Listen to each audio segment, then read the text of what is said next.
Comme son grand frère le C4, le Sony Xperia C5 se vend comme l'appareil photo ultime, surtout pour les selfies. Il embarque un appareil photo 13 mégapixels, même en façade.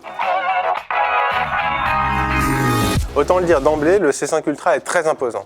Le C4 faisait 5,5 pouces, là on passe carrément à du 6 pouces, c'est clairement une énorme phablette. Côté matière, Sony a opté pour du plastique brillant blanc, un choix qui n'est pas vraiment premium, mais heureusement les finitions sont très propres. Sur le côté, on retrouve 2 ports nano SIM et un micro SD qui sont regroupés en haut à gauche de la tranche. Mais le plus appréciable, c'est le bord ultra fin qui encadre l'écran, ou plutôt le bord inexistant puisque la dalle prend toute la largeur de l'appareil. Un vrai bonheur visuel et surtout un gain de place remarquable. Sony n'a toutefois pas trop chargé la barque en se contentant d'un écran HD. En bon milieu de gamme, le Sony Xperia C5 Ultra profite d'une puce Mediatek à 8 cœurs avec 2 Go de mémoire vive. Et le tout fonctionne vraiment très bien. Sur les benchmarks, on se retrouve dans les mêmes eaux que ce que proposait à l'époque le Samsung Galaxy S5.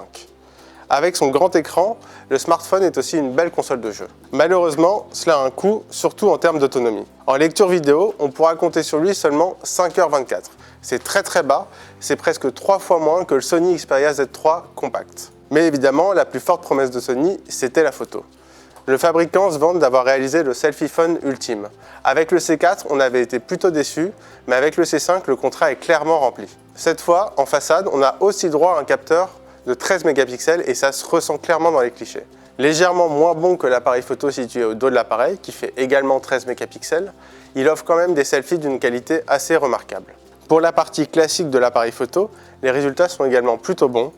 En basse luminosité, on a tendance à perdre un peu de détails, mais le logiciel rend souvent les images assez acceptables. En vidéo, le stabilisateur optique fait bien le boulot, même si le niveau de détail n'est pas remarquable, le résultat est plutôt bon. Le Sony Xperia C5 Ultra aurait pu être parfait si le manque d'autonomie n'avait pas assombri un peu le tableau. Néanmoins, Sony respecte ses promesses et en fait même un peu plus. Les fans de selfies seront comblés, comme ceux qui aiment bien jouer aux jeux vidéo. Le format géant est un parti pris qui pourrait en rebuter quelques-uns, mais ceux qui recherchent une bonne phablette milieu de gamme ne devraient pas regretter leur achat.